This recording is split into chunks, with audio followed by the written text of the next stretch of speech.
10 pinakamalaking buhaya na nahuli ng mga tao sa buong kasaysayan. Ang buhaya ay kilala dahil sa kanilang pambihirang laki at alam natin na isa sa pinakamabangis na hayop sa buong mundo. Kinatatakutan nga ang mga ito dahil sa mga reported cases na may mga taong inaatake at kinakain ng buhaya. Saan nga ba matatagpuan ang pinakamalaking buhaya na nahuli ng mga tao? Ako po si Roy Zen, welcome sa Kien Thoughts.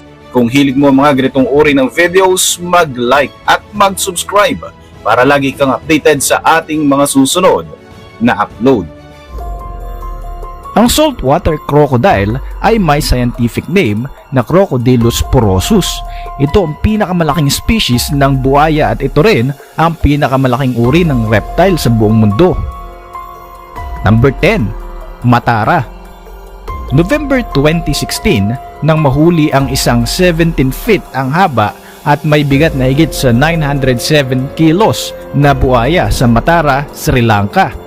Sumabit ito sa bahagi ng Nilwala River kaya naman iniligtas ito ng mga wildlife official ng Matara. Ito ang pinakamalaking buhaya na nahuli sa bansang Sri Lanka. Natrap ito sa isang kanal ng ilog nang humupa ang tubig nito pagkatapos ng isang malakas na ulan. Sa sobrang laki nga ng buhaya ay kinailangan pa nilang gumamit ng malalaking at tahimik na namumuhay sa Matara River. Number 9. Tawi-Tawi Crocodile. Noong October 2020, nahuli ng mga mangingisda mula sa Tawi-Tawi, Philippines ang isang buhaya na may sukat na 17 feet and 10 inches na mas mahaba pa sa isang normal na kotse. Ito na ang pang-apat na nahuli sa mga naglalakihang buhaya sa Tawi-Tawi. Ayon sa mga unang nakasaksi dito, inakala nila na ito ay isa lamang kahoy na palutang-lutang. Nagulat na lamang sila nang bigla itong gumalaw nang akmang lalapitan na nila ito. Dahil sa takot ay inireport agad nila ito sa kinauukulan na agad namang nagkasa ng operasyon upang hulihin ang naturang buhaya. Maraming mga mangingisda ang sumama upang hulihin ang buhaya na talaga namang ubod ng bangis kaya't nahirapan din sila sa paghuli dito. Sa ngayon, ang buhayang ito ay nasa pangangalaga ng local government ng Simunul Tawi-Tawi at pinangalan ng David mula sa pangalan ng taong nakahuli rito. Number 8. Puerto Noire Crocodile. Masalimuot ang kwento tungkol sa buhaya na ito. Una itong naiulat na nakitang naglalangoy sa Port of Puerto Noire sa Congo Republic, isang bansa sa Africa, noong July 2003. Ang buhayang ito ay napag-alamang isang uri pala ng Nile crocodile na hindi na nila binigyan ng pangalan. Tinatayang may sukat ito na 17 feet and 12 inches at may bigat na halos 850 kilos. Kaagad itong inireport sa mga pulis ng mga takot na residente. Matanda na ang buhayang ito na tinatayang nasa 50 years old na, subalit sobrang agresibo pa rin ito. Hindi nga ito kinayang mahuli ng mga Congo military kaya umabot pa sa punto na kinailangan nila itong patayin gamit ang kanilang mga assault rifles. Number 7. Gomek. Ang buhayang ito ay nahuli ni George Craig sa Papua New Guinea. Tinatayang may sukat ito na 18 feet at may bigat na 860 kilos. Noong 1985, binili ito ng mag-asawang Terry at Arthur Jones at dinala sa Ocala, Florida. Tumagal din ito sa kanila ng 5 taon bago nila ito ibenta sa St. Augustine Alligator Farm Zoological Park sa Florida, USA.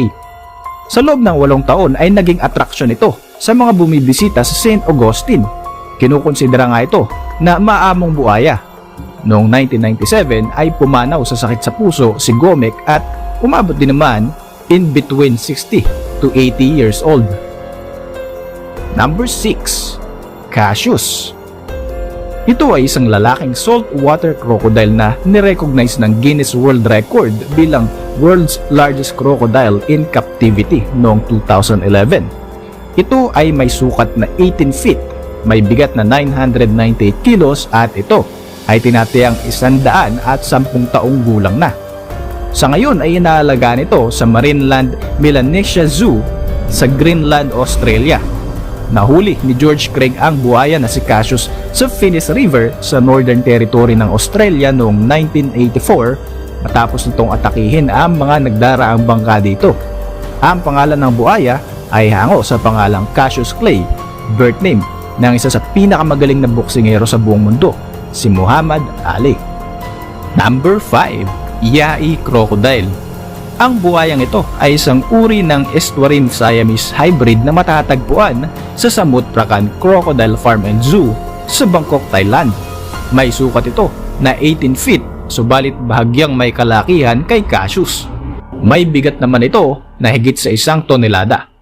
Ang buhayang ito ay medyo sanay sa tao, kaya naman ang mga tagapagpakain dito ay lumalapit at inahawakan pa nga ito nang hindi natatakot. Number 4. Brutus. Ang higanting buhaya na ito ay mayroon lamang 3 paa. Pinaniniwalaang naputol ang isang paa nito matapos makipaglaban sa isang bull shark. Sikat ang buhaya na ito dahil isa siya sa pangunahing atraksyon sa mga turista na bumibisita sa Adelaide River sa Northern Territory, Australia. Ang buhayang si Brutus ay may sukat na 18 feet and 4 inches at halos 1 tonelada ang bigat nito. Sa maniwala ka't sa hindi pa ito ang pinakamalaki sa matatagpuan mong mga buhaya sa Adelaide River. Number 3. Bujang Senang. Ang dambuhalang saltwater crocodile na ito ay naninirahan sa Borneo. Ayon sa mga local sources, ito ay mabangis na buhaya na kumakain ng tao na naging kilabot din sa loob ng halos 30 taon. Noong una, nasa halos 25 feet ang estimate ng mga witness sa buhayang ito. Subalit nang mapatay ito noong May 1992, napag-alaman na ito ay 19 feet and 3 inches ang tamang sukat at may bigat na halos 1 tonelada.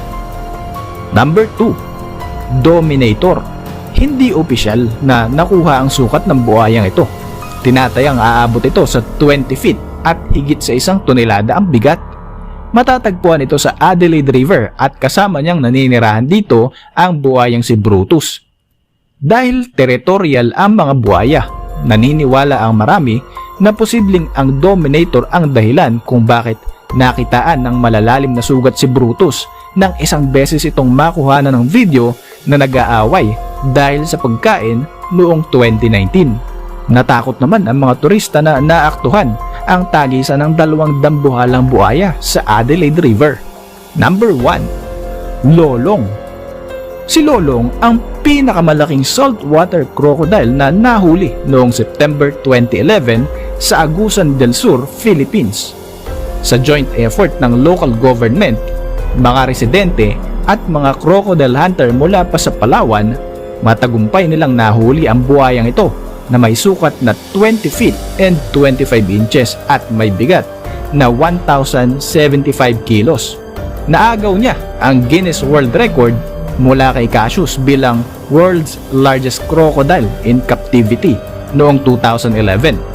Halos 3 linggo din na tumagal ang paghunting sa buhayang ito na pinaniniwala ang kumain ng mga nawawalang mangingisda at isang batang babae sa lugar.